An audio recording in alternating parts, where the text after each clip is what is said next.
folks. As you can see, the Corolla is going off, and I just got into the new BMW 3 Series. And one of the things straight away you'll notice is that it welcomes you into the car, which is very, very cool. A very nice welcome to BMW. So foot on the brake. Very nice. So let's just put this in here, and let's drive back, shall we? So as you know, I just bought a E36. So this is the successor, if one for a better expression, the successor to the E36. Actually, no, there have been about 5 successors in the middle between the E36 and this. And but you know what? 3 Series has always been the driver's car of the BMW range. The car you get into and that you really, really like to drive. It makes you feel special. It makes you feel like, you know, I want to drive this car because, not because I need to go anywhere, but because I want to have pleasure when I'm driving, which this is what is very, very important to a BMW 3 Series, the drivability. So, as you know, because it didn't start off in electronic mode, this is just a full-on internal combustion engine, and what an engine it is! Lovely, smooth, effortless power. Okay, straight away I can tell you the suspension is never gonna be as compliant as a Mercedes in this class, but oh, this power!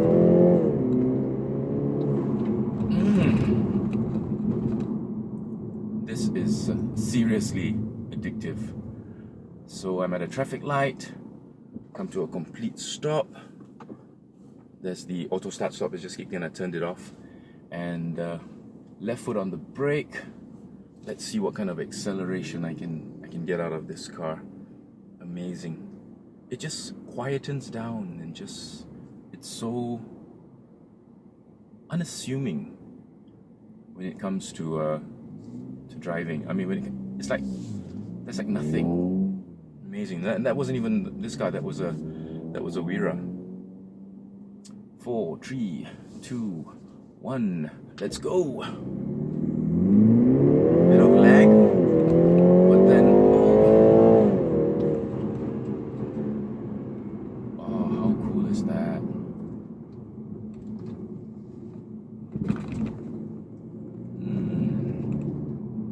You know, I can see the appeal of somebody who would want a new BMW. Electronic driver seats, of course. Sorry, I'm just trying to take in this car right now, and I'm glad you're here to join me for it because it's just so nice.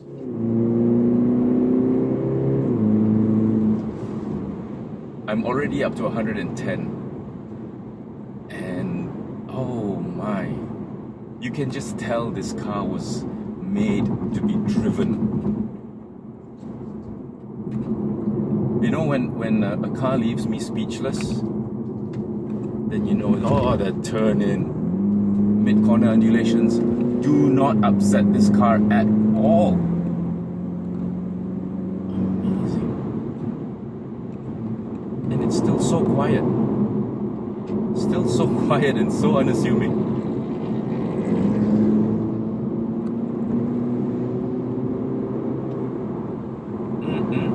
And when I purse my lips, you know I'm having fun.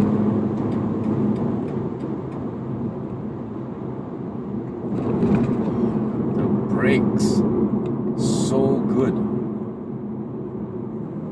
You know, I can understand the appeal of the 3 Series, even among, you know, it transcends age group when it comes to the 3 Series. People my age like it. People younger than me love it. And I can understand why. There is then this appeal. It's just carving these corners, like with every corner it's like, is that the best you got?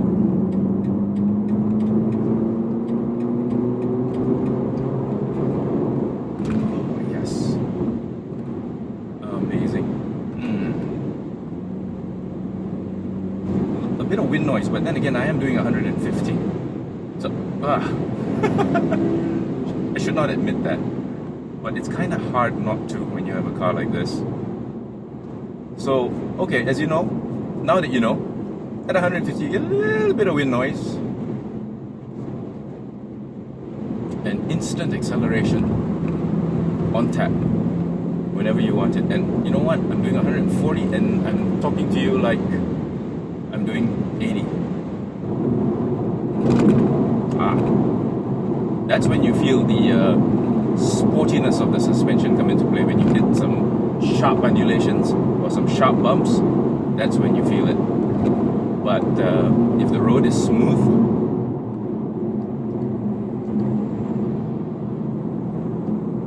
downshift, upshift, pedals of course,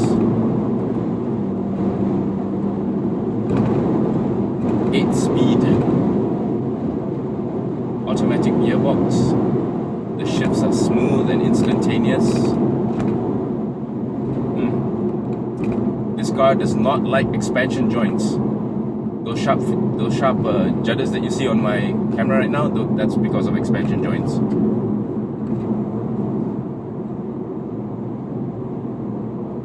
The car is actually telling me when I should shift. Only problem is it's a bit small, so you shouldn't be keeping your eye on it while you're driving aggressively. So just listen to what the engine's doing. Nice, it's gone back into D.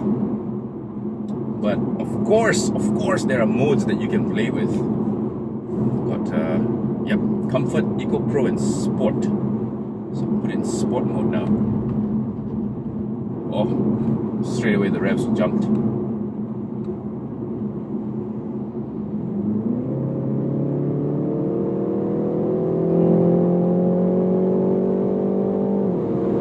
Holds it in gear a lot longer. And just like that, 180. Just like that. Wow.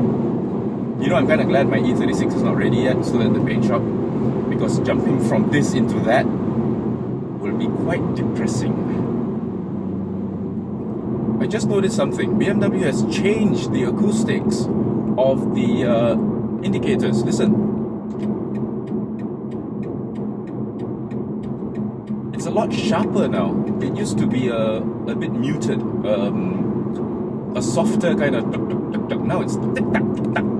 I don't like it. I think the softer one was nicer. Yeah, they've actually changed it. And now that I'm on the highway, I've got it in comfort mode, and this is just cruising at 110. The revs are at 1,004. The revs are at 1,004 in 8th gear. It's just in D. So 80% of the time, I would say drivers, owners of this car will be driving in this kind of mode. And it's a bit bumpy. To be honest, it's a bit bumpy. So like I said, you're not going to get the kind of dialed in comfort levels of, let's say, the equivalent Mercedes-Benz or Audi. But, and there's a lot of tire noise because big fat pieces of rubber on the road right now. You're not going to get the same kind of comfort levels. It's a little bit jarring because the suspension is definitely tuned for a bit more handling than it is for comfort, and I can understand that. I can understand why, because buyers of a 3 Series are still the UDMs, the ultimate driving machine type of owners for cars like this, and they would want more handling dialed in than comfort. Correct me if I'm wrong in the comments. Like, if you were to buy a 3 Series, do you expect it to be more comfortable, or do you expect it to be more handling, more aggressive in terms of the way it pitches into corners and stuff like that? Because the steering is amazing. This active steering is just amazing. It's just so responsive. Of course, it's speed sensitive. So responsive to what it learns how you are driving it. It senses how you are driving, and it will give you that kind of feedback that you need for that type of handling, that type of driving. So buyers of the 3 Series, see, that I would not even felt that in the Corolla that I just gave back, but I felt it in this, and that's not a negative point actually if you think about it, because based on what this car is and who this car is targeted to, who it's catering to, they would expect that it would handle like that. You know, the feedback, you want to know what the tires are doing, you want to know what kind of ground you're driving on. This is a 3 series, not a 5 series. Now, if this kind of handling was in a 5 series, then that would be a negative point. But not for a 3. So, if you're expecting luxurious comfort in this segment of automobile, don't buy the 3. Yeah. Amazing. Let's put it into sport now. Immediately the revs blipped. Oh.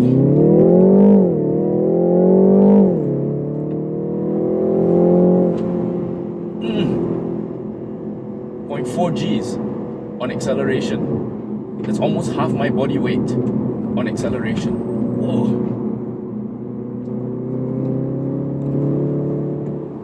Ooh, this car. Damn.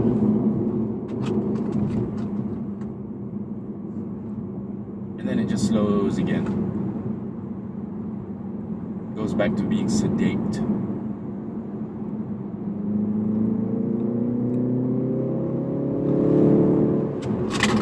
See, things go flying before you do. Before the car does, I mean.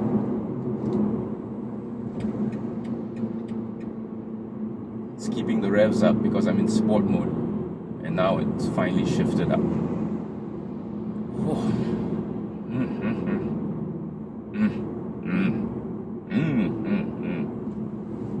Those are my sounds of approval. So now, just very quickly before the rains come down, as you can see, it's going to get very rainy very soon. Putting the car into P is just this button here. Then you activate the electronic parking brake. This is the key that you get, which is kind of cool. And this very nice, I don't know, latticed design. Very cool. And yep, everything is digital these days, as you can possibly see. This is the Newton meters and horsepower that I was talking about earlier. See? So all the way to 400 Newton meters and 320 horsepower. Pretty cool. So anyway, I just wanted to show you the interior of this car. It is very, very much a driver's car. You got the semi-bucket seats for both the front passenger and driver. And it kind of has this performance car kind of feel to it. And I'll just show you very quickly the outside now and do a very quick walk around. So here we go.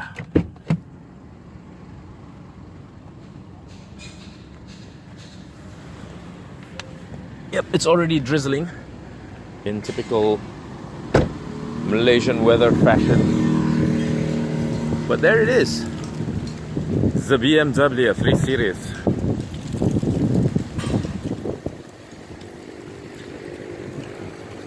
And don't let the size of the wheels fool you, they're actually pretty big. Riding on Eagle F1 tires. This is of course the 330i. And what's a BMW if not a performance car, especially the 3 Series. Like I was saying earlier, if you're expecting comfort, if you're expecting a plush ride, no, this car is going to give you, yeah, I mean, to an extent, but not all the way. No. This is the new style of BMW bonnet release. You have to pull it twice. Pull it once and then twice, and you don't have to fiddle with the latch under the bonnet anymore. So do not pull it twice while you're driving, because that will actually lift the bonnet. And there it is. The BMW twin power turbo, the heart of the 3 Series. Too bad you can't see much of it. It's mostly an engine cover now. High temperature plastic. But yes, a very, very decent engine indeed.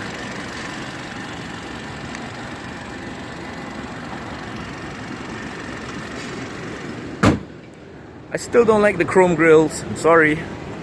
I think they would look better if they were matte black or something. It's just too pronounced for my liking. As you know, the BMW kidney grills have been growing over the years. They are quite big now, evidenced by the new 7 Series and X5, was it? Sorry, the X7. but a very nice design indeed. So yeah, here we go. So now we await its hybrid brother, the one that I actually drove. Okay folks, so till the next one, stay tuned. I'm heading off to the Thai Motor Expo in a couple of days. Stay tuned for coverage on that. I'll see you all soon. Bye.